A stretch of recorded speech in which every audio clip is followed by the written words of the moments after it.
blog. I'm your host and writer behind 99geek.ca, Andrew Geczy. As primarily a fiction writer, releasing chapters of my books in weekly chunks on my Patreon like episodes of TV shows when I'm not trying to make ends meet in what feels like a poverty nightmare, I wanted my brand, 99% Geek, to offer more than just my writing, pulling from my many interests and passions. I don't have much to offer in the way of talent besides my writing, but I'm passionate about pop culture and try to keep myself as up to date on politics, science, and art as I can.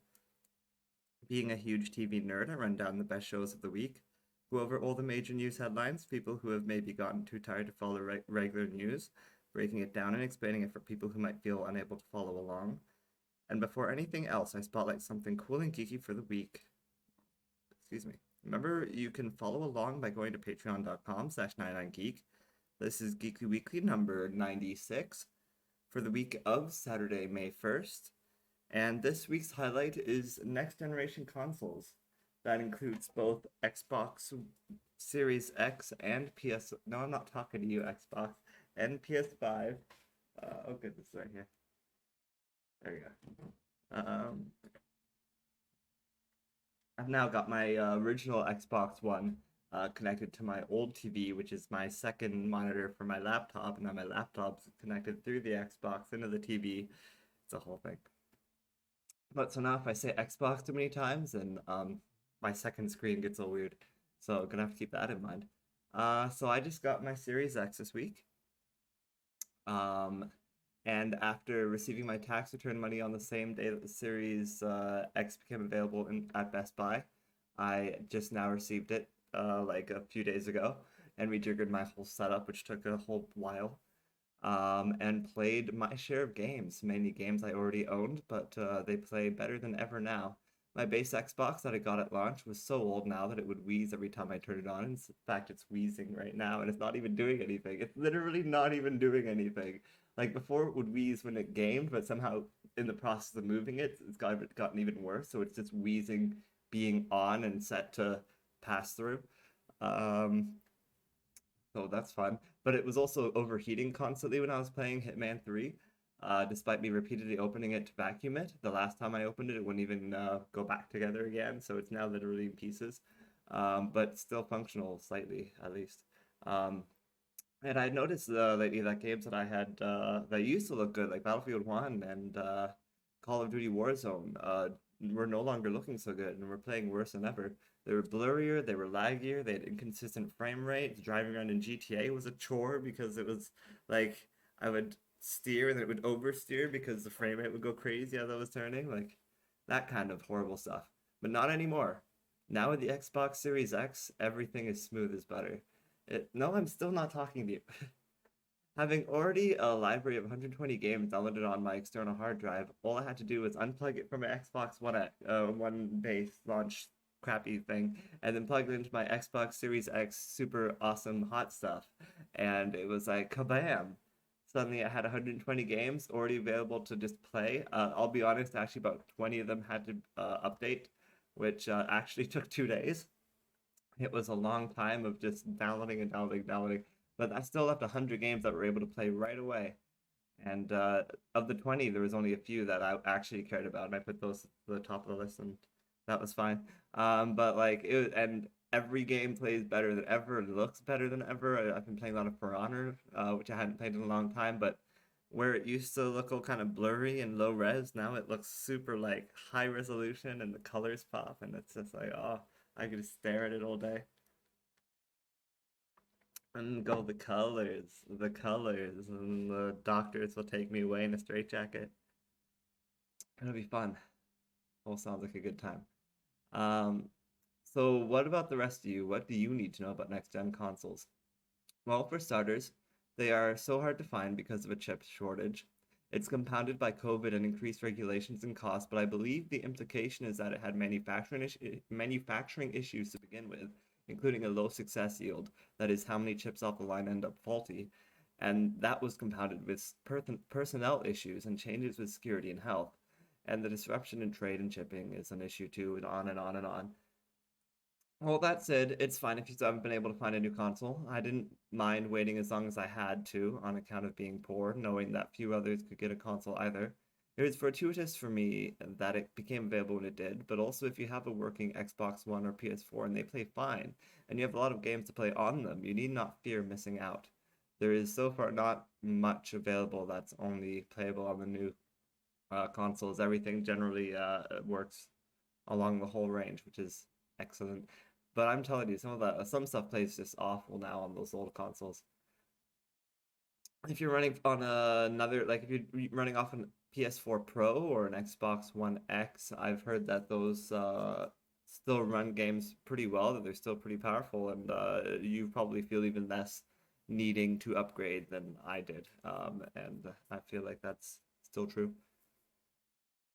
Some of you might be confused as to whether you should buy an Xbox Series X or PS5, and that's a hard question to answer. I've been very supportive of Xbox for a while, especially with the consumer-friendly practices. If you've had a previous Xbox and you already own a sizable digital library, I have almost 400 games in the cloud, then upgrading to the Series X should be a no-brainer. If you have a PS4 with an equally huge library, even though the PlayStation backwards compatibility isn't as encompassing as Xbox's, they still allow most carry forward of your PS4 games at least. So presumably PS4 users should upgrade directly to the PS5 and Xbox One users should upgrade directly to the Xbox Series X. If you have no games on either console, I personally feel like the Xbox Series X is a better option. You don't need a huge library of games like mine if you subscribe to Xbox Game Pass. Instantly, you get access to a huge library of hundreds of games. You can try things out, see what appeals to you, and expand your gaming from there. It's a great starting point and jumping off point. Also, all future Xbox exclusives will be day and date on Game Pass, so there is, in fact, a world. Ay, caramba. There is, in fact, a world. Where was I? Sorry, Xbox was being annoying again. I don't know where I was. Let's just start over from the beginning. It's a good idea. It's a really good idea. Something about a world. So there is in fact a world in which you can buy an Xbox Series X, pay the monthly Game Pass fee, and then never have to actually pay for a game, which those new games often go for like $80. So think about how many games you buy in a year, and imagine a world where you never had to buy a game again. That's possible. I mean, if you're the person who doesn't have a game in either, if you're the person who doesn't know which console to buy, you're probably not the person who buys more than one game a month or even a year. And you never will be if you get Game Pass. Freedom juice. Sorry. I was drinking freedom juice and it was amazing. Um, maybe you could still reward yourself with a game or two that wasn't on Game Pass if you so chose. Um, but you wouldn't have to. And that's what's awesome. Think about for kids and things like that. Like it's a perfect option for kids because a kid doesn't know what they want, right? You get them an Xbox Series X, you get them Game Pass, and then they have all these options of like they can try bits and pieces of everything. Maybe they don't know what they like, you know? Like maybe they're still trying to figure themselves out, figure out who they are as a person. They have the room to grow and expand and see things that they've never experienced before with Game Pass, and that's just um, a good option. I suggest that it's the Disney Plus of gaming, and that absolutely seems to be the case. That's not to say that PS5s don't have strengths over Xbox Series X. They have special triggers in the controller that apparently go beyond describing. They don't just rumble with feedback, but they can actually like lock up and provide resistance that make them feel like you're pulling a gun trigger or pulling back on a bowstring. Also, Sony is known for exclusives, and while Xbox has been making a lot of strides in this area, and again, all their strides will be free to Game Pass, Sony's exclusives like Uncharted and Last of Us, Final Fantasy VII Remake, Horizon, Ghost of Tsushima, are all considered some of the greatest games ever made. Missing out on the PlayStation console, unfortunately, doesn't just mean missing out on great games, it means missing out on some of the greatest games in gaming history, which is perhaps why Sony continues to lead in the never-ending console wars. Even though they continuously try to seemingly squeeze money out of their fans and make money off them hand over fist, they continue releasing the quality content that make people happy to be so abused. And frankly, the people who win are people like me who play on every console. If you can afford it, just get one of everything so that you don't have to pick a side in the console wars and yell back and forth, my console is better than your console.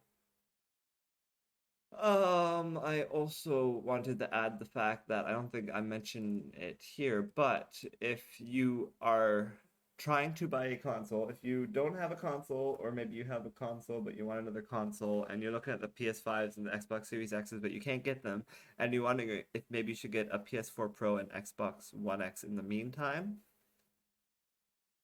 my suggestion would be just wait at this point. You might as well wait until you can get one of the newest generation consoles, either more easily available or even at a more reasonable price. In the meantime, you can always get a Nintendo Switch if you don't have one of those yet. Though there is rumors that we are about a year away from an upgrade on the Nintendo Switch as well. So that's exciting and something to consider as well. Maybe just a good PC. I don't know. I don't know what to tell you. Just keep using what you got. Hopefully you have one of the older consoles already, and you can just keep using that for a little bit longer until something better comes available to you. Just keep holding on. The more you're patient, the more you will benefit, is what I believe is the best option right now. And that's not to say that no matter what you've got, there's stuff available for you already. Like, as it is, even if I didn't get this Xbox Series X, I still have so much already available that I was already doing and will continue to do. Like, even now that I have it, I'm still working on Final Fantasy IV on my tablet, and I'm working on Pokemon on stream, and I'm working on World of Warcraft right now, and I'm working on, like all these things that aren't necessarily on Xbox right now. So there's all this stuff that's out there to do. Um, you're not missing out on anything, and everything's okay. So take a deep breath. I know the title of this was I got my Xbox Series X, you suck and I rule. But the reality is that's not true. You rule and I suck. That's true, but also has nothing to do with what we're talking about right now. But yeah, I can't afford to have both new consoles right now. I mean, I could probably afford a PS5 too. It was a pretty good tax return. Plus, this month, technically, there's going to be three paychecks instead of three payments, because there happens to be the way it works out and stuff. It happens sometimes, and it's always, like rent happens every month, but every once in a while there's an extra sort of weekend or whatever in there, or extra sort of payday in there that you get that isn't rent or other bills and stuff just for you, and that's always fun. And so this happens to line up perfectly with that as well. So I'm actually doing pretty good with money. For the not like super not good in like the sense of like anyone who knows who is successful at life, but good in the sense of the fact that I'm not starving anymore. And I intend to stay that way. So buying a PS5 is not on my intentions in the short term, even if they happen to suddenly be available. There are other issues right now with the PS5 to consider, especially if money is a concern for you right now. One issue with the PS5 that no one is talking about is that there's no way to expand the storage. You're stuck with the 800 gigs in the console. There's no accessory to increase that storage, and it doesn't work with any external drives. That's not completely true. They recently patched it, so you can use an external drive to store your games, but they will only play off the internal hard drive. Now, Xbox Series X also won't play next-gen games off external drives, but has no problem playing Xbox One 360 or Xbox original games off the external. Hence how I had no problem importing my entire library of 120 games. It also has an accessory solution to expand the internal storage to double so that you can store even more playable next-gen games within the console. So Xbox sort of had a similar problem as the PS5, but it was less of an issue to begin with, and in the time that PS5 has taken to not solve the problem, Xbox has solved it further twice over. So I don't feel bad waiting another year for my PS5. Wait for them to figure out their shit, maybe even wait for a PS5 Pro. I'm perfectly happy with my Xbox Series X and all the games I have to play as it is. I have a huge backlogs of things that aren't even like next gen or the last gen or the gen before that, but like as I said, I'm still playing Final Fantasy IV after years on my iPad. So I mean, I've got a lot of, and then after that, I was thinking, um, I have a lot of games to catch up on. I'm going to play through the Pokemon series. I want to play through the Call of Duty series from the very beginning, which possibly might mean having to get Call of Duty Classic on my PS3 because it seems to be the only place it's available, because it's not available backwards compatible on the Xbox One yet for some reason. It's one of the weird Xbox One backwards compatibility to the Xbox original games is very missing. But 360 games is pretty good, but it's still missing one or two things. And Among those, Mortal Kombat 2011 is one of them. The reboot of Mortal Kombat is missing from Xbox backwards compatibility for some weird reason. Also, Call of Duty 1. They have all the other Call of Duty games except Call of Duty 1. Far Cry 1 used to be one that was missing from the backwards compatibility. However, it was one of the last ones I think they added before they were like, and no more backwards compatibility to the next gen. See ya. So it should be coming back soon, where they start releasing more games into the backwards compatibility. So fingers crossed on some of the ones that people are hoping for. But what were we even talking about again? I don't remember anymore. So I don't feel bad about waiting another year for my PS5. I'll wait till they figure out some of their shit. That's true. I'm sure those PlayStation exclusives will still be there when the price is lower and the storage issues have been resolved. But I can totally understand if what's best for someone else isn't what's best for me. Just don't devote yourself too much to one company. Don't put all your faith behind one person, because these companies, these people, these GOP, these Trumps of the gaming world, and even Trumps of the politics world, they care nothing for us. We can defend and protect them till we're blue in the face, and they will throw us under the bus at the first opportunity. And that's a fact. Moving on from there to the Geekly Weekly TV rankings. That is ranking of all the shows I watch, so you can know how best to use your TV watching time. Starting at the bottom, remember that you can get my instant reactions to these shows and more by following me at Andrew Geczy. But starting at the bottom, there are 9 shows on the ranking this week, which seems like not a lot. It felt like not a lot this week, but I guess 9 is not a lot. But considering how we've had up to like 15 lately, 9 feels like, thank God. In any case, it was more time for me to play with my funny little Xbox device. That was fun. So starting at the bottom, number 9, Black Lightning. I was bored through most of this episode. I only gave it 2 stars, which really is better than most of the episodes this season for this show. As per usual, this episode bored me, but I can't deny that it was a better episode than the past couple, if not the best episode of the season, which isn't altogether saying much, but I did appreciate the ramp up of stakes at the end, and I'm at least vaguely curious to see what happens next. I think it's kind of weird Painkiller is still hanging around after getting his own backdoor pilot. And that was long in the rear view, but whatever, this show does whatever it wants, and I'm not gonna complain anymore. Number 8 on the list, Home Economics, 2.5 stars. For some weird reason, I'm still watching this show, and it still might just be bland, but with the odd funny line. In so many ways, this show is exactly what I was afraid it would be, a sitcom with no substance, and it really isn't. But then a character will say an odd line that is legitimately funny, and clearly the writers aren't completely lazy or phoning it in. It's just kind of boring and bland anyway. Number 7 on the list, we're going through this rather fast. The Nevers with 3.5 stars. It was enjoyable enough again, though there were moments I found frustrating when they pushed new character facets that I wasn't too interested about. They keep teasing us with the beautiful, loving relationship between True and Penance, but then they keep pulling it away and giving us men for them to flirt with.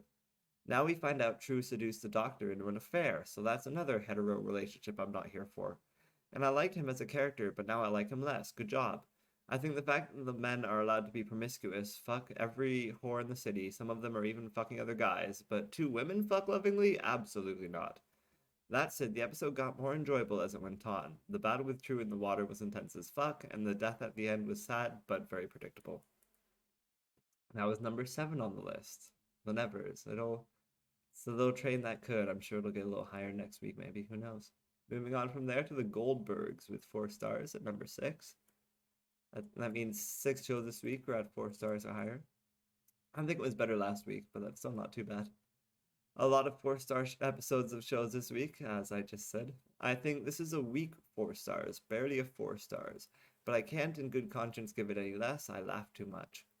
I also appreciated that Adam kind of learned from all his times getting burned by his mother, and this time he manipulated her to his ends, which shows actual character development, which is kind of nice. In fact, I feel like Murray started to show real character development too, but then he kind of ruined it.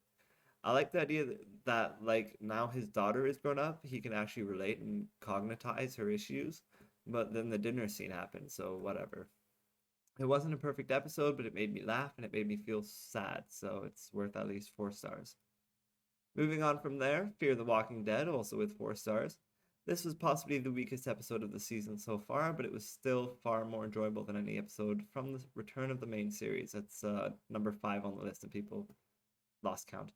It was nice seeing people happy and things going well, and it was super stressful as things kept getting worse. Perhaps a little comical, but I've never been too sympathetic for Daniel. I was worried that he would kill Strand. The episode had me convinced he would do it. It made for great tension, but the alternative that they came to was a much preferable one. And I liked that they left together at the end. A strong episode despite not being 5-star material.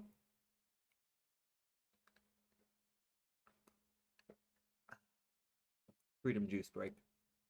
Do do do do do. Remember, Coca-Cola fights for your voting rights. Moving on from there to number 4 on the list, Kung Fu with 4 stars.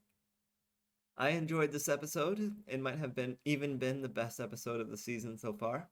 That's mainly due to the main character being focused on her quest and actually making strides towards it and making moves against a villain. We learned more about her bow, which was nice, and even the B plot with her sister was really powerful. I started out hating her sister. In fact, at points I hate her whole family and everything they do. But I actually loved the way her sister broke in this episode and told everyone off, and then opened up to the mate Nikki. Nikki, her name is Nikki. I know that now. About her secret. The sister is Althea. That's her name too? Althea and Nikki. I remember people calling her that because her seasons. I think I was having a hard time remembering Nikki's name, but I remember her name now. It's Nikki. Because her scenes this episode were standout. Althea, great job. Next time I'll remember the main girl's name. It's Nikki. I remember it now. It's Nikki. Moving on from there. It was not a bad episode though. Like for once, we actually had a forward motion of the main plot, so that was nice. Moving on into the top 3.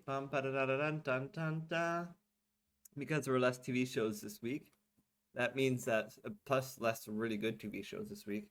That means that Supergirl actually made the top 3, which I'm shocked about. I'm actually shocked. I looked at that and I was like, do I need to like give Fear the Walking Dead a boost or something? Because I feel a part of me feels like it deserves to be higher than Kung Fu and Supergirl, but I'll be honest, I think I had more fun watching Kung Fu and Supergirl, and I generally I put entertainment value. I weight that pretty highly, and so I actually enjoyed this episode of Supergirl, which was a surprise for a multitude of reasons. For one, The Flash literally just did a time travel story like weeks ago, and it too followed 2 of the side characters, and it was awful.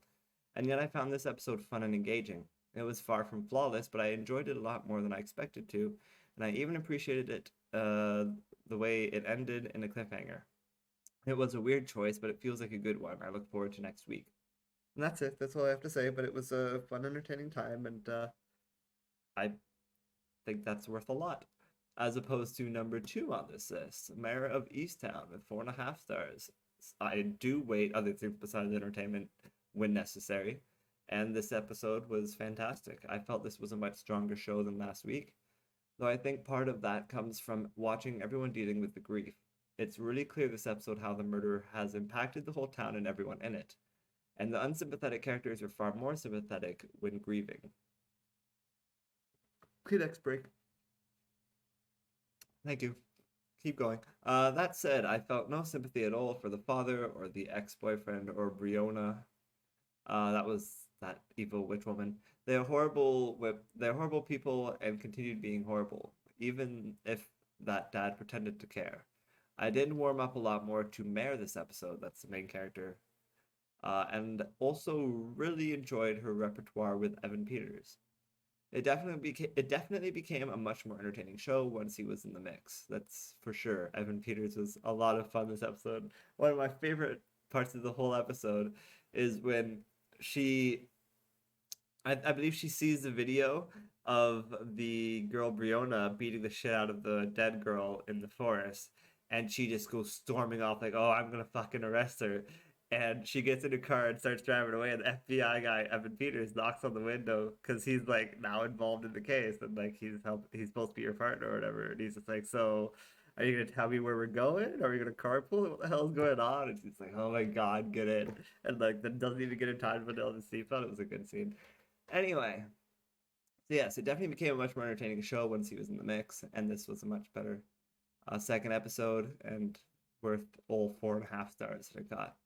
But the best show of the week, and I wish I could give this more than 5 stars, because I don't think I don't think any other episode of a show that's ever gotten 5 stars is possibly in the same league as this episode of this show. Number one on the list is, of course, Invincible, with its finale. I said last week that I was happy that I put the Falcon finale last week, so that I wouldn't have to compete with the Invincible finale, and I stick with that because oh my god, there would not have been any. Would not have been a hard decision at all. Invincible would have absolutely been number one on the list. It would have beaten the pants off the Falcon finale. The Invincible finale beats the pants off of every finale. It was like the first 20 minutes of this 40-minute episode was just my jaw on the floor. Just like, what the fuck? The train scene, like, oh my god. The train scene. Just the whole episode is so insane and so harrowing. Let's see what I said about it, because like I'm just speaking from my heart right now. I don't think I've ever felt quite like that exact emotion, not since Game of Thrones. Never has something been so harrowing, so jaw-dropping and bone-chilling and heart-stopping. Half this episode, the first half, so there's no time to prepare yourself, is some of the most brutal, over-the-top violence I've seen. And the emotion behind those scenes, a kid realizing that being thrown through a building, he has accidentally killed thousands of people. The building collapsing and him trying to keep it up as the people are falling out. Oh my god, the destruction was so over the top. But that train scene, that train took the cake. I felt ill. I couldn't look away. I couldn't breathe. I was right last week that if I had pitted this against the Falcon Winter Soldier finale, this would have won. And I thought that finale was great, unlike some internet haters. But this was on another level. Absolutely another level. And if you chose not to watch it after I was yelling its praise from Mount Everest the past 7 weeks in a row, then you only have yourself to blame, because you missed out on an absolutely incredible show that's still there, and you can still catch up on all 8 episodes, and you should. But that journey was a roller coaster, a magical roller coaster. Anyway, gotta stop whacking my laptop. Anyway, moving on from there to the Geekly predictions. This is where we had a lot to sift through this week, which was a little difficult. And why we ended up taking so long, and why the sun's going to be down before I finish this. We need more freedom juice. That's what we need.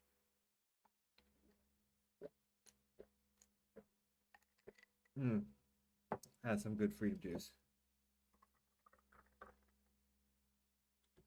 Really good freedom juice indeed. All right.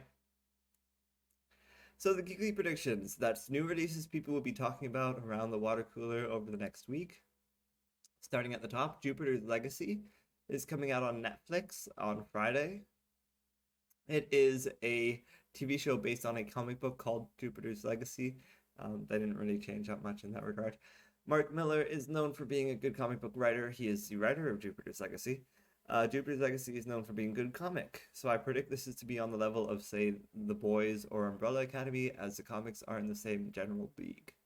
And like the others on that list, of which people who I believe watch both those shows will agree, will say that, oh my god, they're amazing, everybody needs to watch those shows. I haven't actually watched either, so I'm only going off of what they're saying. But presumably the show will be as good as those, just as the comic is apparently as good as those. And like the others on that list, this show will likely go on my backlog and not get touched for years, because it's what happens when Netflix sort of takes a show like that and just drops the whole season at once, and then I look at it and go, cool, and then throw it in my backlog, like I'll watch that one day, and it gets buried under everything else. Like The Boys in the Umbrella Academy.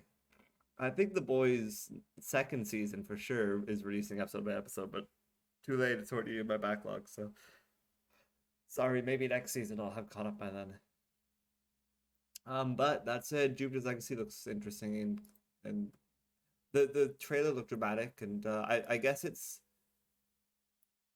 sort of like a little bit boys, a little bit Invincible, and a little bit Superman and Lois. I think there's going to be a family dynamic to it involved. Um, Honestly, I don't know much about it, and I don't think the trailer does a very good job of explaining what it's going to be about, possibly hiding maybe a major plot twist in the overall um, uh, episode, overall narrative structure of the show or whatever. Because like I don't know what the focus is. People were pointing out in the comments that like all the lines are very generic, where like it doesn't see it. You can't really figure out what the fuck they're talking about. They're just like, the world is changing and we need people to do something, and things will happen, and stuff with explosions and punches, and people are talking, and it's really insanely epic and stuff, and you should tune in and watch. And it's like, what the fuck is, okay, whatever, I give up. So yeah, that's Jupiter's Legacy releasing on Netflix on Friday, and that is the what I'm predicting is the most interesting thing coming out this week. But there are still a lot of other interesting things coming out this week, things that I'm more interested in even, including Legends of Tomorrow season 6 coming out onto the CW on Sunday. For people who still haven't given Legends of Tomorrow ever a chance and wondering what it is, I describe it here as like a live action Rick and Morty with some odd CW elements to keep it from being pure perfection. It starts out being a lot more CW, where it's just like a bunch of different superheroes, minor characters around the other CW verse shows get pulled together to show their own, where they get to really shine. But then as the seasons have gone on, it sort of started kind of introduced in season 2 a bit more of the zaniness, and then it was like, oh, that's what people enjoy, maybe we'll do a lot more of the zaniness. Oh, they still aren't complaining, but we've really pushed the line, I guess we'll just keep pushing it. And so every season they're just getting zanier and zanier and just more insane, and people keep reacting positively to it, which only compels them to get even more crazy.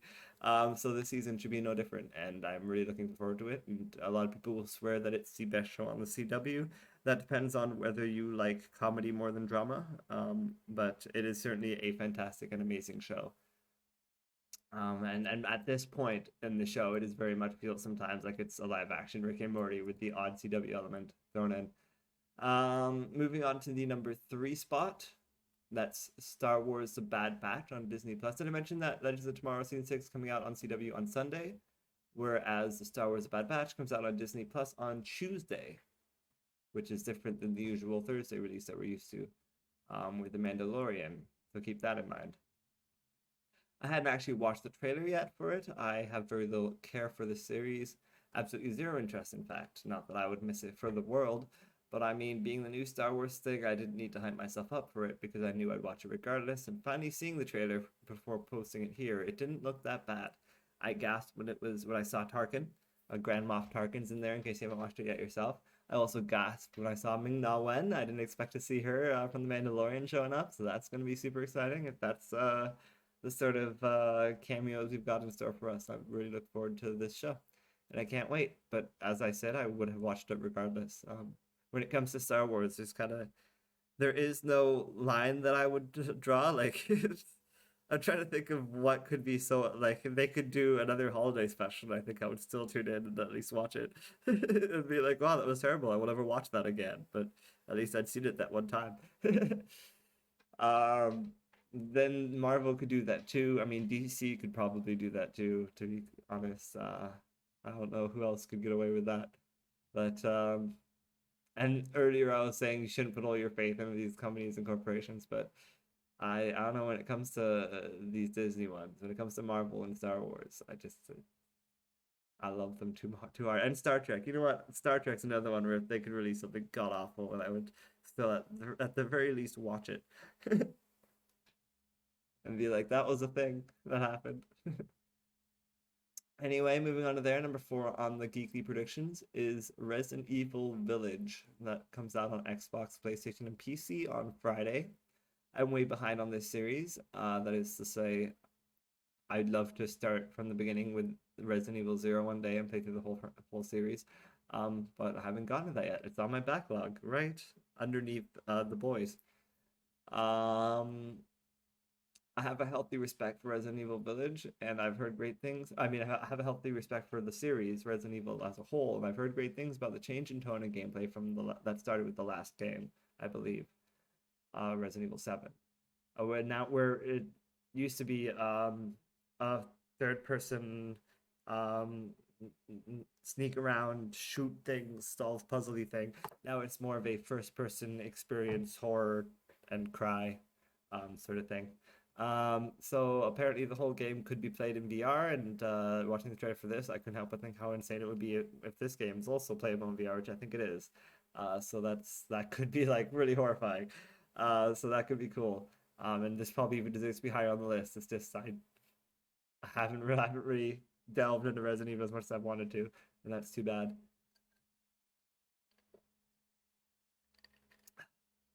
Freedom juice. All right, moving on from there to number 5 on the list. Above Suspicion is a movie that's coming to theaters in VOD on Friday. I don't know what VOD. Maybe that means Amazon. That you'd have to pay like $25 to rent it for a night or something. It I don't know. It looks fine. I had never heard of it before, but it has Emilia Clarke in it, and she looks like she's acting her really, really fucking hard. So that's interesting.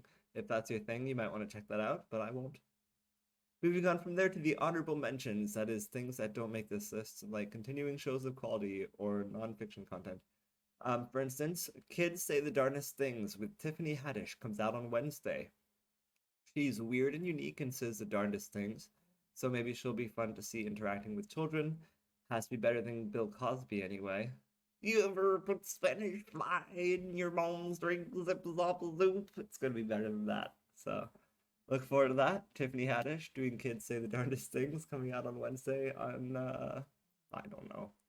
Somewhere you'll have to look that up. I think it's ABC, if I remember correctly. Moving on from there. The site I double checked for TV predictions points out that Batwoman returns as well on Sunday alongside Legends of Tomorrow. But I believe Batwoman's going to be on at 9, so that Legends of Tomorrow can be on at 8. So cool. I wasn't going to put that above because I think Batwoman's only been gone like a week, so it's not really like it's been on a big hiatus and it's coming back. I think it was, yeah, only gone a week. So yeah, nice try, but no go. Last week I missed mention of The Mosquito Coast, which came out with 2 episodes on Apple Plus and looked like it could be interesting, but it's too late now. It should have been more loud about it then. I don't have Apple Plus, but I still keep thinking about how much I kind of want to watch For All Mankind. Hopefully I'll catch up before season 3 because that looked really cool. And if I did that, presumably I'd watch other Apple Plus shows. And it seems like they keep adding more, so that's fun. Why can't they hire me? And then we can bring my whole universe of shows to Apple Plus. That would be cool, right? If you want that, send Apple an email and let them know. Like, that's the thing that happens, right? It's gonna sound better coming from other people than it will coming from me. So yeah, if you want my books to be a TV show, just send it around. Just, send it places. Let people know that I exist. And that's how we make change. Also, speaking of Apple Plus, if you're a fan of their comedy show about video game development, Mythic Quest, they have a 1-episode special before the season returns later sometime. Also, Netflix released an anime called Yasuke. I missed a lot last week, apparently. I don't know if it's because they just didn't bother to talk about it until, like, it's here. Or if it was there and I just missed it, but I missed a lot last week. Netflix released an anime I was saying called Yasuke. I don't know how I missed it last week, especially with how much I heard of it since. I think this is just Netflix's way. They don't hype things up generally, they just drop it all in one drop and forget about it. This show is an anime about an, I believe, historically accurate black samurai. So Cool. It's supposed to look, I don't know, I've heard good things. Moving on, there's an interesting looking documentary on Sesame Street coming out on VOD and apparently coming out to HBO later this year, so it might be worth just kind of waiting on that one. But it looked cool, and that might be worth checking out if you get the chance. Moving on from there to the Geekly News headlines.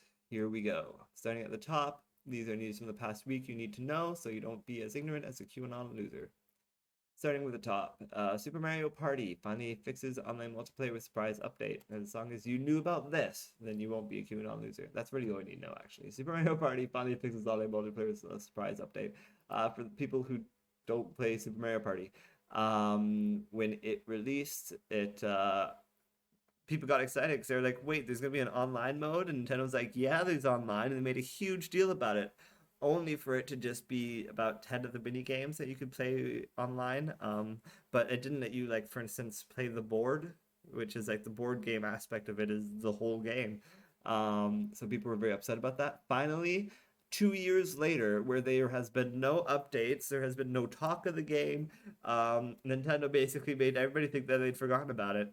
But it's never gone down in price or anything. It's still full price because Nintendo never lowers the prices of their games. But suddenly out of nowhere, 2 years later, Nintendo releases a patch that makes it so that you can now play the full game online with others. You can't match make, so you can't play with random people. You have to literally find other people to match to play with in real life, like on forums or whatever. People are trying to find each other and stuff. But yeah, finally people can play real games of the game online, and everybody's super excited about that. And it's seen a big resurgence apparently, and presumably it's having a big resurgence in sales because this is what people have been waiting for. And personally, I almost bought the game until I was disappointed by the lack of online, and I'm still kind of disappointed that it's not matchmaking because I don't have any friends. But if you are interested, then let me know and maybe we can play together sometime, and that could be fun. Moving on from there to the next on the list. Britney Spears set to speak in court on her conservatorship.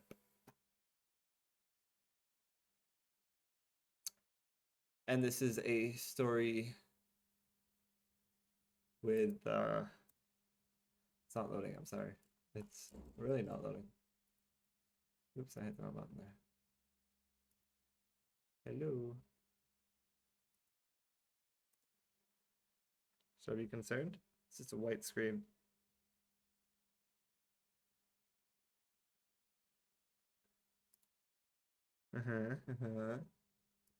Okay. Do we have other? Let's see. Are they all going to be like that? Yes. Okay. Looks like one of these sites is permanently down. Not permanently down. Yes. They were bombed in a horrible terrorist attack.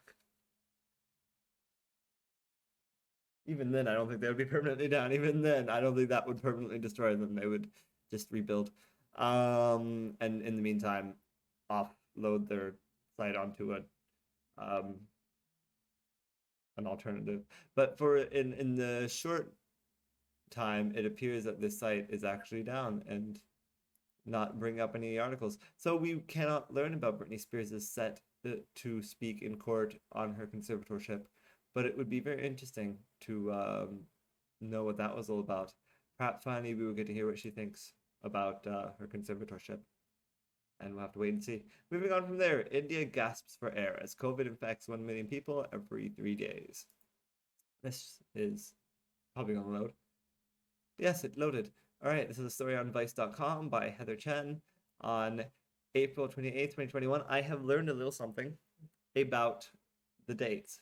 All right. Everywhere has a different idea on what the dates should be. Let me see how this order year month day.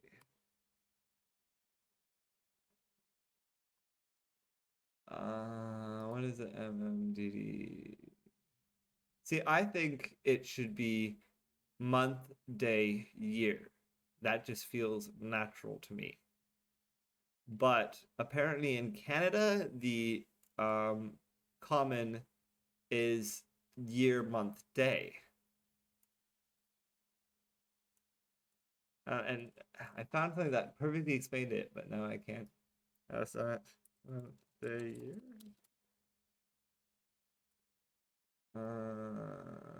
What countries use name? According to Wikipedia, the only countries that use month, day, year system are the US, the Philippines, Palau, Canada, and Micronesia. Okay. Sorry, it just feels right to me. But so that might explain something that maybe Vice is trying to use a more accepted global date system, and this is not what we should be talking about at this current moment. India gasps for air as COVID infects 1 million people every 3 days, and I was getting distracted by grammar.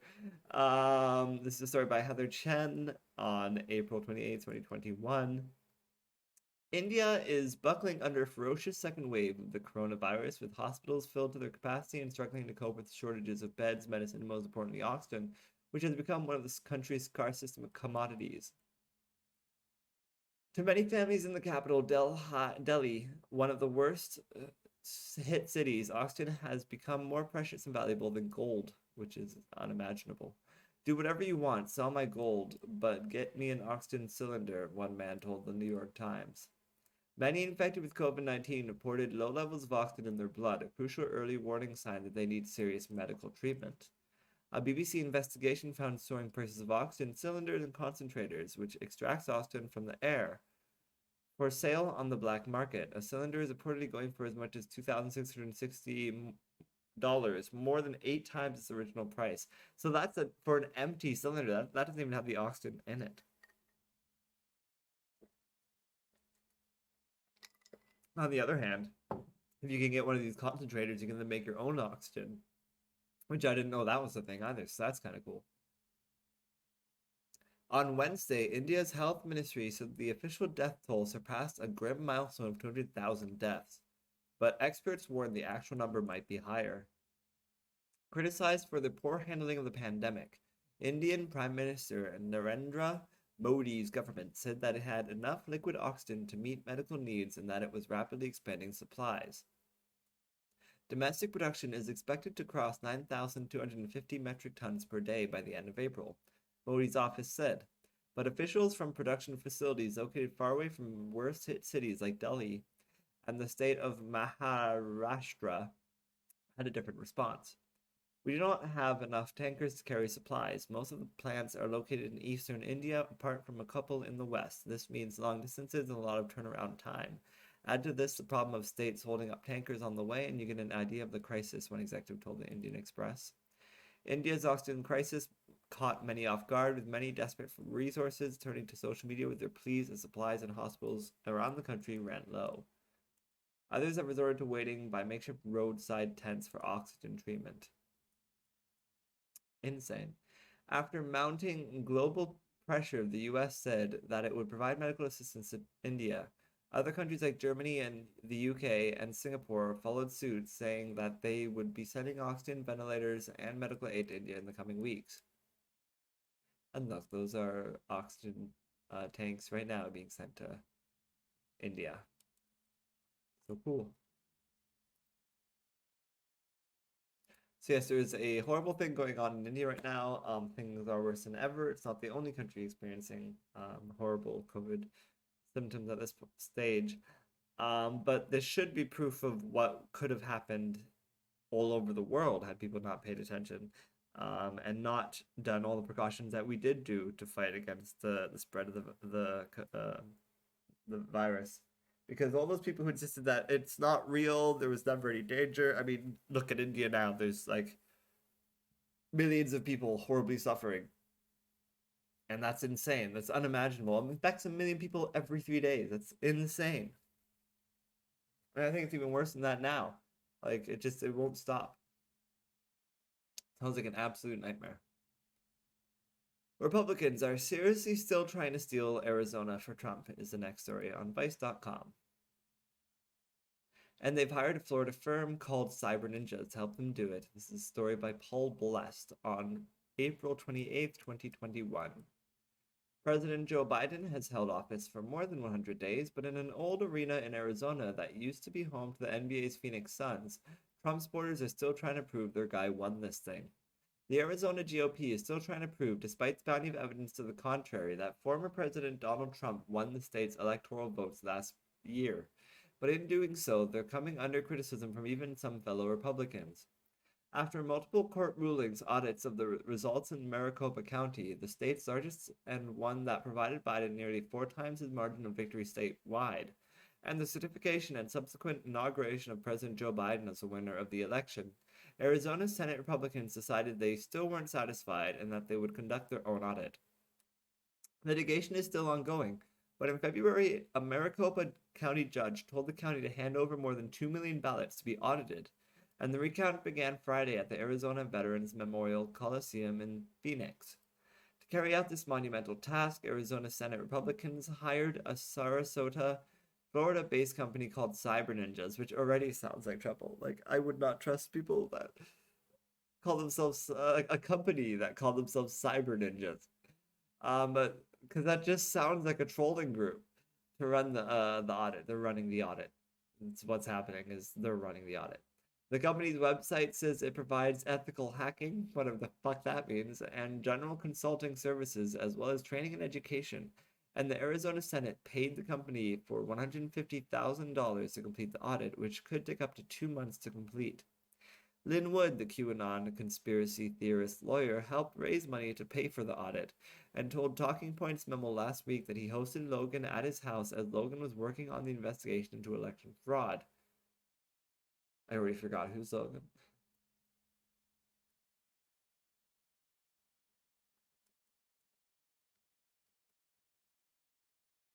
Yeah, no, who's Logan? The first time this Logan person was mentioned is in this sentence. I'm not crazy. Linwood, the QAnon conspiracy theorist lawyer, helped raise money for the audit and told Talking Points Memo last week that he hosted Logan at his house as Logan was working on the investigation. So I guess Logan is someone who worked on the investigation. Logan also pointed to his since deactivated Twitter account promoting the Stop the Steal conspiracy and saying he wholeheartedly supports Trump, but denied his personal views that the election was stolen had anything to do with his audit attempting to prove the election was stolen. Is he the guy that funded all this? Is that what's going on here?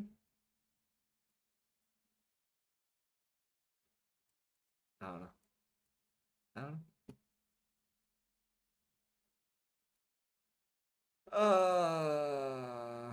There's a lot of Americans here, says this Logan person, myself included, that are really bothered by the way our country is being ripped apart right now, Logan told reporters last week. We want a transparent audit to be in place so that people can trust the results and can get everyone on the same page. Florida Republicans reportedly have no idea who this group or its founder are, much less what their deal is. Politico reported Monday. Doug Logan, so his name is Doug. Cyber Ninjas, so he's involved with these Cyber Ninja people?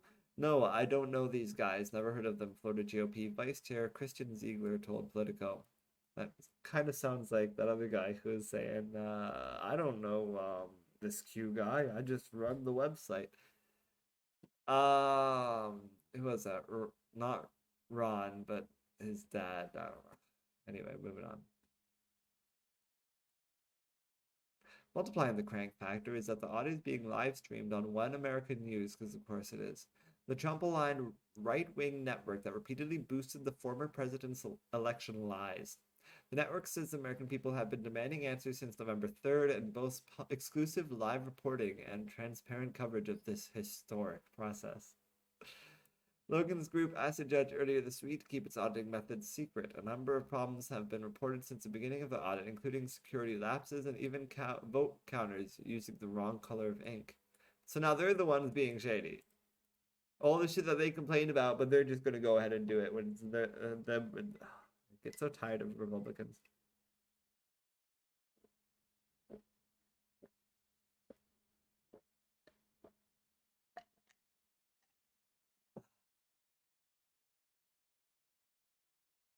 And apparently there was one person who said, I kind of don't want to call it an audit. I think that's an insult to professional auditors everywhere because they're making this stuff up as they go along. This audit, in quotations, in Arizona is another step in undermining confidence in the election, Sterling, the chief operating officer of Georgia's Secretary of State's office, said in a Tuesday tweet. This process is neither transparent nor likely legal. Any findings would be highly suspect now that chain of custody has been violated by partisan actors. So basically, they're doing everything they complain about the original vote being. They are actually being non-transparent about it, and they could easily just be making up whatever numbers they will eventually give over. So either they say that Biden did win and everybody hears exactly what they expected to hear and nothing changes because no one will believe them anyway, or they say that Trump won and then we all don't believe them because they weren't transparent and they're full of shit. They're obviously trolls and we don't trust them at all. So I mean, there's no winning here. It's just a bunch of wasted time and money. So that's fun, and that's happening right now, and that's something that you can look forward to hearing more about because you will. Moving on from there, Myanmar airstrikes on ethnic forces reported on two fronts. And this might, yep, looks like the site's still down for some reason. I don't know why. I don't know what's going on, but it's bad news bears.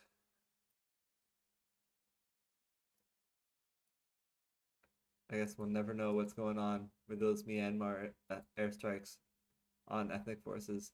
But that sounds pretty awful. And if you get a chance, you should try to check later and see if these links work and see what those stories are about. Because that's some big deal stuff. That's 99geek.ca to find those links, or you can just find them on your regular news sources. Moving on from there, most countries like the US more under Biden, except China, which is an interesting headline and see what that leads to. This is a story from Vice.com. They never go down, at least. By Viola Zhu on April 30th, 2021. People across the world developed a fonder view of the United States after Joe Biden became president, but in China, it's a different story. China was the only country out of 14 nations recently surveyed by data from Morning Consult that recorded a large drop in favorability towards the United States. Excuse me, I just burped. While 21% of respondents in China said they liked America, I should have more strategically placed that burp somewhere where it would have insulted China more. While 31% of respondents in China said they liked America in January, the rate fell to 17% in April. The percentage of those who disliked the US rose from 65% to 74%. 74% of Chinese actively dislike the United States. Nearly half the respondents held very unfavorable views toward America, up 7 percentage points since Biden's inauguration. The only other country where public perception of the U.S. fell is South Korea, although the change of 2 percentage points was not statistically significant. The other polled countries were Russia, India, Mexico, Australia, Brazil, Canada, the United Kingdom, Japan, Germany, France, Italy, and Spain. The surveys were conducted online among at least 1,100 adults in each country. Of course, in Russia, those would be 1,100 Vladimir Putin's. And he probably said that to like, yes, I love Biden. I love having to fight him in the national stage. I think it's funny that he thinks he can talk back to me. It's very amusing. Ha ha ha ha. Between the two biggest economies, their deteriorating perceptions toward each other reflect the growing tensions between Beijing and Washington, which have not abated since Biden took office. In his first speech to Congress on Wednesday, President Biden framed the U.S. relationship with China as one of intense rivalry for decades ahead. We're in competition with China and other countries to win the 21st century, he said. I spent a lot of time with President Xi. He's deadly earnest about becoming the most significant, consequential nation in the world. He and others autocrats think that democracy can't compete in the 21st century with autocracies because it takes too long to get consensus. Which I think is a fascinating quote, and I think is perhaps the most interesting part of this whole story. Because if he thinks that, then this is very much a Cold War that we're in the middle of right now, and we're losing. Right? Everything that happened with Trump is only more proof to Xi that democracy is stupid and full of shit. And all those 70 million Republican assholes who are just fucking everything around for fun and games are just proving to Xi how democracy is bullshit. And autocracy is where it's at. And the problem is, as long as we keep doing that, he's going to keep taking his empathy and putting it in a little box and putting that box up on the shelf and thinking that that's perfectly acceptable because he gets away with it time and time again, and he's winning, and it's a strategy that helps him win. And if anything, we need to show him that empathy is not a weakness, and we're failing to do that in a very major way right now. And that is the Cold War, pretty much in a nutshell. That's the future of the human race in a nutshell, and it's being fought right now through example. Beijing has become more assertive in defending its interests in front of the new administration. Last month, the first face-to-face meeting between high-level US and Chinese officials turned into a fiery exchange on a wide range of topics, from trade policies to human rights and diplomatic protocols.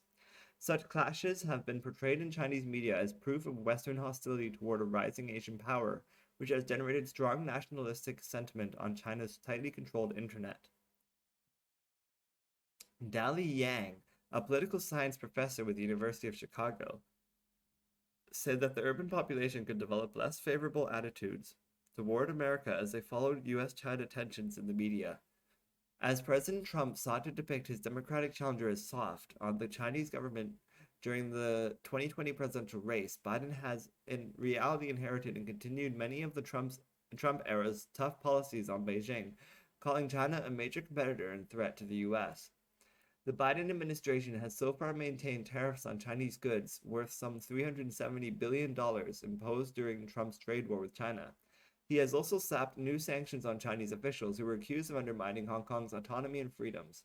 In his address to Congress on Wednesday, Biden said he had made it clear to Chinese President Xi Jinping that America will stand up to unfair trade practices, maintain a strong military presence in the Indo-Pacific, and keep up its human rights commitments. Professor Yang said that compared with Trump, the Biden administration has also stepped up its engagement with America's allies in competition with China. In that sense, many Chinese understood it and saw the US under the current administration actually as tougher in some way, he said. Biden also does not enjoy the same clout on Chinese social media as Trump. So for people who think that he's all weak and shit and all this conservative propaganda bullshit, that's just more lies. Like, look at how China hates Biden because he's too strong. Like, conservatives are so full of shit. It's sickening. And that's half of the human race right now. Biden also does not enjoy the same clout on Chinese social media as Trump, who was favorably viewed as a freewheeling leader and a successful businessman by many Chinese people, which is all bullshit. Trump has several endearing or sarcastic nicknames in Chinese, and souvenirs featuring his image are still on sale in the country. Some Chinese liked Trump because they believed his chaotic governance was contributing to the decline of America. I agree with that. On Friday, news about Trump considering running for president in 2024 was trending on the microblogging site Weibo. Many commentators jokingly called him an internet star and said that they missed reading about him in the news. I like Trump, at least he is very funny, said one of the most liked comments. Yes, because it's great when the US is a laughing stock and a clown. Great. I'm so glad half the country wishes they could get back to that because they think that's strength. They literally want to get back to that because they believe that that's their idea of strength. Insane. Moving on from there. Pope facilitates Vatican prosecutions for cardinals and bishops. That's very exciting to hear, even if this is probably not going to pull up the article. It's probably broken. Yep, it's still not pulling up the article. We're still just getting a white screen. That's very exciting. Sorry, City News, you fail. That happens twice in a row. I might have to find a different source to get my news, my Associated Press news. Moving on from there, Invincible renewed for seasons 2 and 3 at Amazon, says Screen Rant, which is really good because as I keep trying to point out, Invincible is a really good show and you should be watching it. And if you're not watching it, you're dumb and I hate you. Sorry. Amazon has renewed Invincible for seasons. I don't really need to read any of this article, but it's just an article on Screen Rant. It came out 2 days ago, and it's saying that the show's getting renewed, so isn't that exciting? And we should all be excited about that. Moving on from there, scammers sold desperate Indians fire extinguishers as oxygen cylinders. This is an insane story, and this is on Vice.com. And this happened on April 30th, 2021, and this is a story by Shamani Joshi. As India battles the relentless COVID-19 surge, which we know about because we read that previous story, with one patient dying every 4 minutes, insane, Families face hurdles accessing life-saving resources. Some are turning to informal markets to buy supplementary oxygen. In one shocking case, a woman was sold an oxygen container, a cylinder, that turned out to be a fire extinguisher. That is horrifying. Geeta Arora, a woman in India's capital city of Delhi, was desperately searching for an oxygen cylinder earlier this week. Arora told Delhi police that she was trying to find the cylinder for a friend's relative who had developed severe symptoms from COVID-19 but was unable to find a hospital bed. According to police, she managed to connect with two men identified as Ashutosh Chauhan and Ayush through WhatsApp. The men claimed they would sell her a cylinder for rupees, 10,000 of these rupees, which is about $135. She told police she probably met them at a metro station and bought the cylinder and handed it over to her friend who needed it. When the friend went to get the cylinder filled with oxygen, they realized it was actually an empty fire extinguisher. That sounds like a nightmare. The search for medical oxygen by such unconventional means speaks to the depth of despair for some Indians as the number of total coronavirus cases approached 19 million in the country and deaths surpassed 208,000 on Friday. The urgent demand for ventilators, hospital beds, and medicines such as remdesivir, an antiviral medication that is being used to treat COVID-19, has created a thriving black market, and some scammers are taking advantage. When Aurora found out that she had been duped, she confronted the scammers and asked for a refund, to no success. In the meantime, the patient for whom she had sought to secure oxygen supply died. This pushed Aurora to file a police complaint against people who defrauded her. Using surveillance, the police caught the accused scammers along with 4 empty fire extinguishers. Police believe their scheme may have resulted in the death of another COVID-19 patient. Aurora was not the only person duped by the accused. Had we not been cheated, my brother-in-law could have survived, the relative of a 32-year-old patient identified only as Narendra told Hindustan Times. The pair was arrested on charges of criminal conspiracy and cheating. According to police, they were 2 unemployed men who began duping people for money. In some cases, scammers asked the patient or their families to make the payment in advance and disappeared.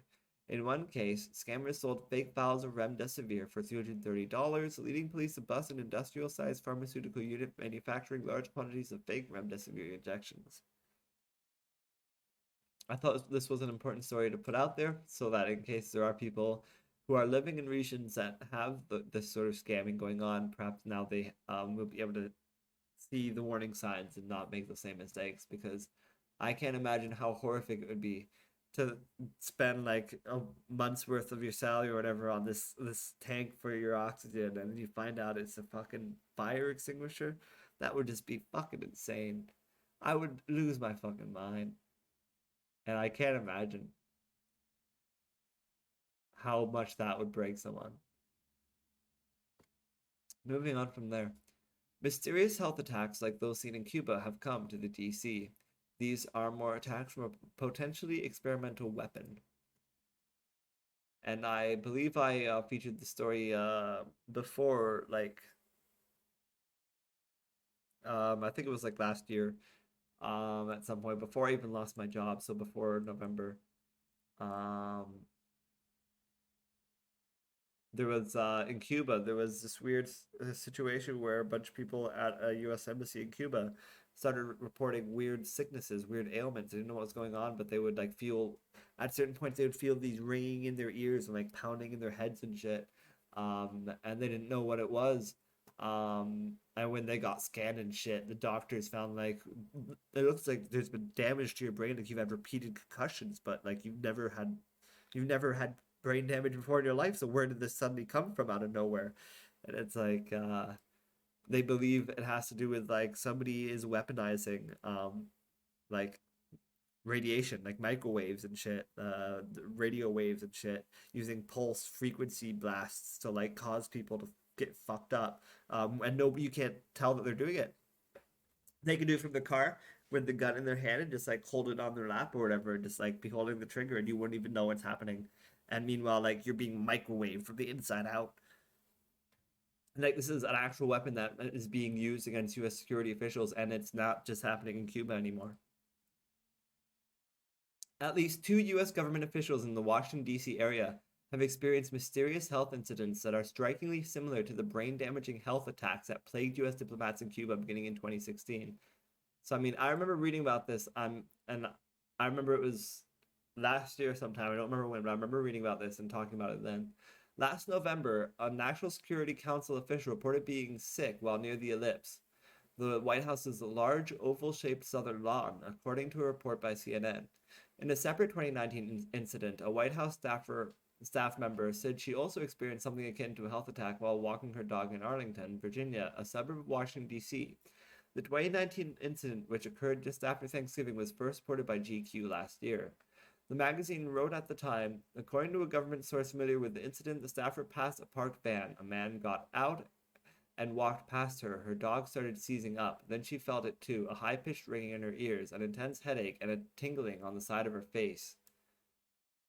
The staffer also said she had experienced a similar incident just a few months earlier in August 2019 while she was traveling in London with then National Security Advisor John Bolton. According to GQ, the staffer reported again feeling a tingling in the side of her head, which was facing the window of her hotel room, as well as intense pressure and ringing in her ears. All of those symptoms stopped when she left the room. Isn't this horrifying? The accounts are eerily similar to those from US and Canadian diplomats in Cuba, as well as later reports from US diplomats in China. Many of the diplomats reported experiencing directional high-pitched sound, grinding noises, and or vibrations that led to a constellation of symptoms, including dizziness, nausea, headaches, balance problems, ringing in the ears, nosebleeds, difficulty concentrating and recalling words, permanent hearing loss, and speech problems. A medical case report of some of the victims concluded that they had sustained injury to widespread brain networks without an associated history of head trauma. Since the first reports occurred among diplomats in Cuba, the puzzling condition has often been dubbed Havana Syndrome. The cases led the U.S. to dramatically reduce staff at the U.S. Embassy in Havana. On Thursday, CNN reported and NBC News confirmed that federal agencies are now investigating the two incidents on U.S. soil, as well as the more than 40 cases reported to diplomats who were sickened abroad. Director of National Intelligence Avril Haines told lawmakers on Thursday that she would work to get them more details on the investigation, NBC News reported. So far, details appear scarce because the investigation is classified. Our concern, obviously, with the classification is because it's protecting sources and methods, and it's critical to our national security, Haines said during testimony before the Senate Committee on Armed Services. The bizarre incidents and health effects have led to much public speculation on the potential causes. Scientists in Cuba and elsewhere have suggested that the syndrome may be a collective delusion or mass psychogenic illness. Yeah, I bet that's what they want us to think. Others have suggested that the irritating experiences may simply be due to the clamoring of mating critics or malfunctioning surveillance equipment. Officials in Canada have suggested the effects may be caused by overexposure to pesticides. It sounds way too concentrated and specific for any of those. A report released last year by a committee of scientific experts assembled by the National Academies of Sciences, Engineering, and Medicine concluded that the most plausible mechanism that I think this is what I read, that the most plausible mechanism that explains the diplomat's experiences and symptoms is a directed pulse radio frequency energy. To support their conclusion, experts pointed to significant research conducted in Russia, the USSR, on pulse RF exposures.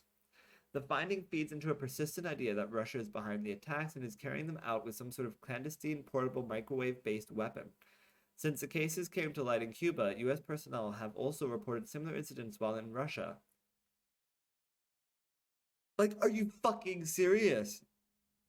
Defense officials told CNN that Russia is among the top suspects, but that China is suspected as well.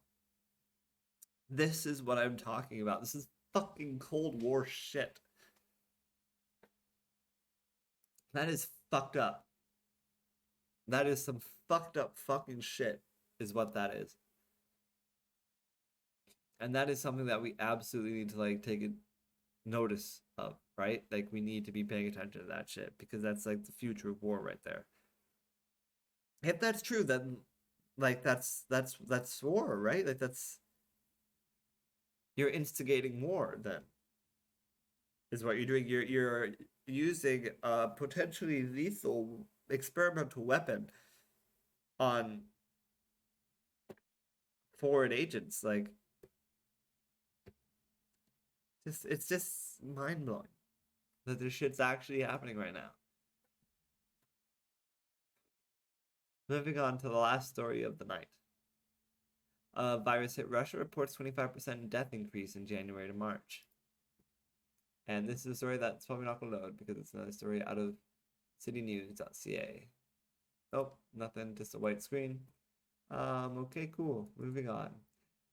So you can read about that. Basically, it seems that Russia is trying to hide the truth by the virus. It seems like they're being hit harder by the virus than they're letting on, which is particularly interesting. It's the fact that they've made this miracle cure vaccine that they keep talking about, that other people are very critical of, and then they got very upset in return and started trying to bully those people. So yeah, watch out for Russia and their bullshit because they're just a bunch of bullying assholes, and it seems like their own people are suffering really bad while they're trying to hide it to make themselves look tough and strong. So good on them. Wow. Anyway, you can get instant reactions to the news and articles that don't make the cut here at 99 at Andrew Geczy. That's on Twitter at twitter.com/Andrew Geczy and DREWGECZY. You can find links to that all over as well. So yeah, but follow me there if you want to get more of my opinions on the news and to get some of the news stories that I don't put here. That'll be the place to do it on Twitter at Andrew Geczy. It's me, Andrew Geczy, whatever. Moving on, Geekly blog, everything going on in my personal life, my writing dreams, and for the brand. As mentioned above, I got an Xbox Series X. I'll admit it has been a little hard to pry myself away from the console to do my writing. That's not why this is coming out so late. I woke up this morning, showered, and immediately started working on the Geekly Weekly. There just happened to be a lot to sift through. A lot to sift through. I could have sworn I said sift twice, but then it added an H. You know, okay, we're fixing that right now. But yes, it was a lot to sift through. And yet turns out to be one of the shorter episodes, perhaps because there were all those articles that I couldn't read. Sift through. Sift. That's like sifting through sand to find gold or whatever.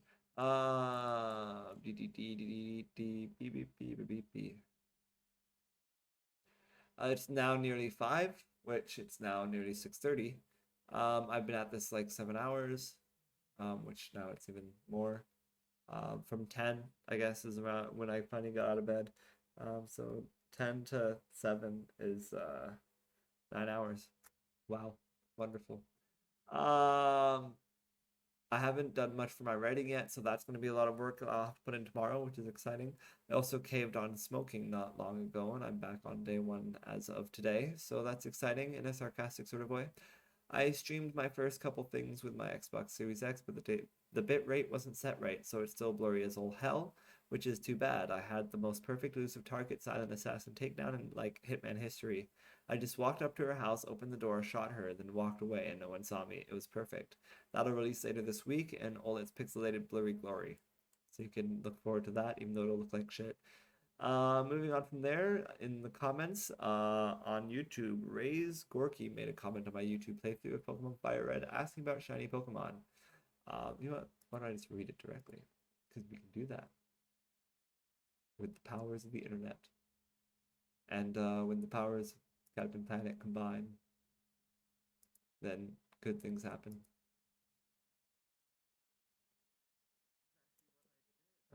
Pause you and open you and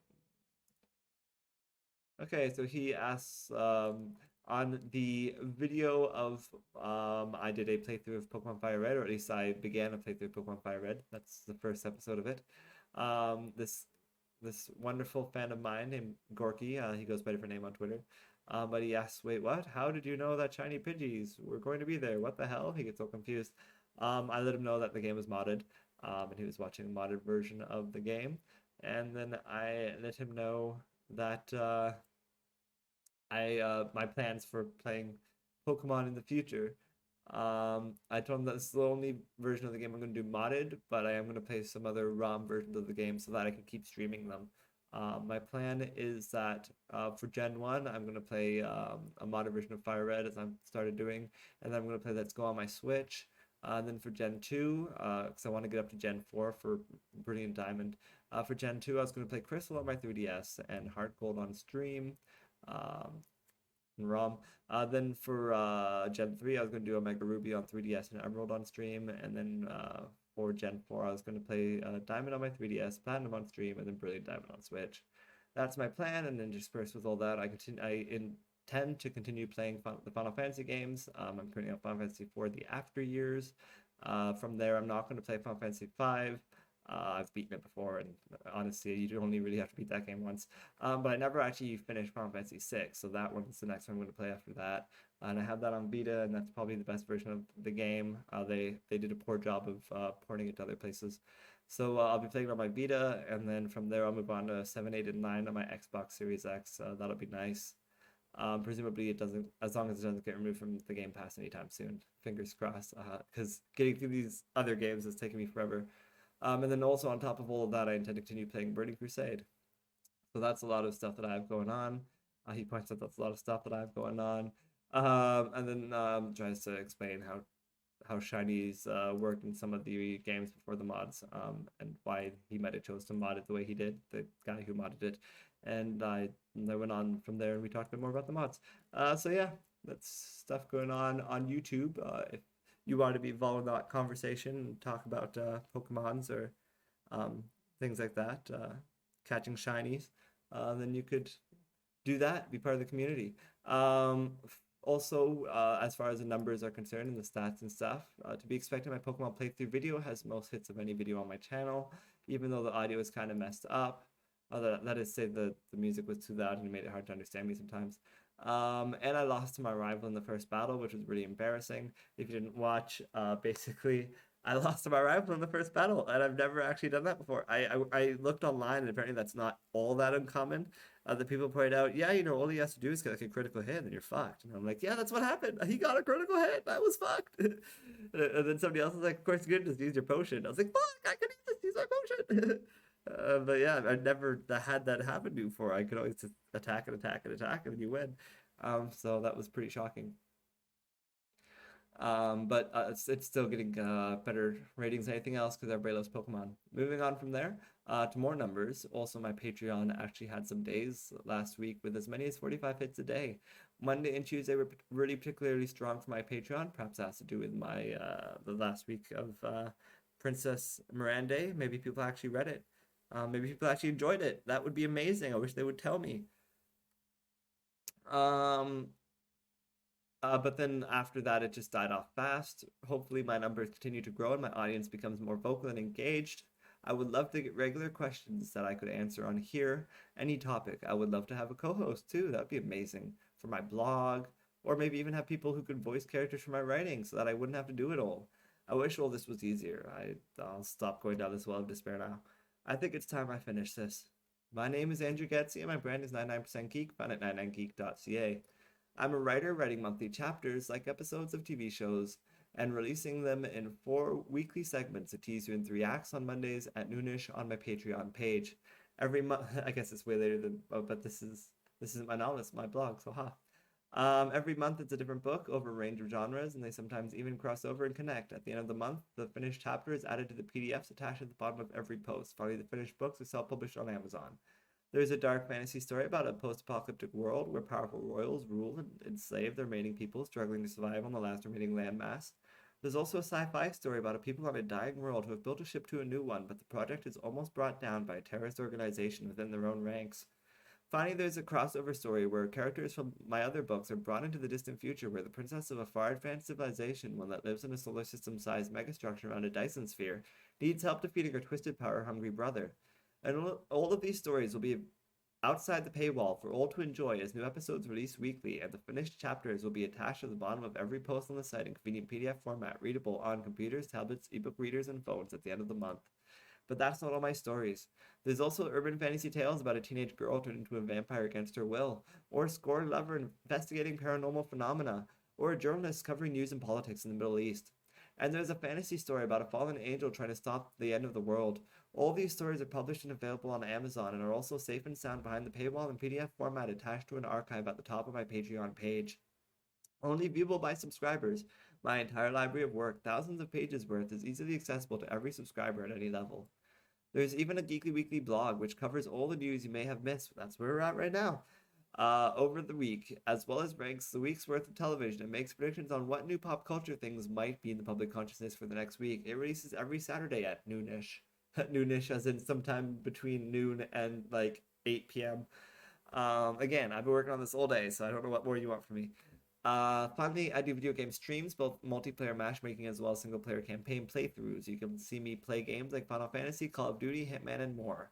Watch them as they happen at twitch.tv/wingcommander4 or wait till I release the recorded videos on days when I have nothing else to release. And you can see it all in one place. So stay tuned and maybe subscribe. It's only $1 and the support you show will go a very long way, I promise. There are also higher tiers. Give $5 one month and you can name a character or a location or a suggested thing you might want to see. Basically, you get to give a noun and then I promise to incorporate that noun into one of my stories somehow. Maybe not the same month you give the suggestion, but within 3 months guaranteed. No matter how crazy, you can't sabotage me, I promise. Think of it like a fun improv game, and you can keep giving nouns for every month you pay at the $5 tier. Or if you give $10, you don't get 2 nouns, but you can give a description to go with your noun. Describe the personality of your character, or the look of your location, or the importance of your item. For $10, you get a noun and a description. You can also give $1 towards supporting my efforts at video game streaming or my weekly blog if that's more where your interests lie. I'm as poor as it gets, living paycheck to paycheck and sometimes starving, so I understand if you are too. I don't want to take food out of your mouth, so your attention is enough. Say something, comment here, or at the very least, follow me on Twitter at Andrew Geczy or Instagram at wingcommander4. Remember to leave a review if you read one of my books. Any reviews on Amazon/Goodreads or subscriptions here or comments in social media will just encourage more people to check out my work and allow me to grow. I can't do it without your efforts. That's 3 different ways you can help. Write reviews on any site that lets you. Subscribe here for as low as $1, or at the very least use your voice to let me and the world know you like what you read here. Live long and prosper, may the force be with you. Long live Marceline the Vampire Queen. Remember that Kong bows to no one, but Godzilla is the king of all monsters. We are the 99% Geek.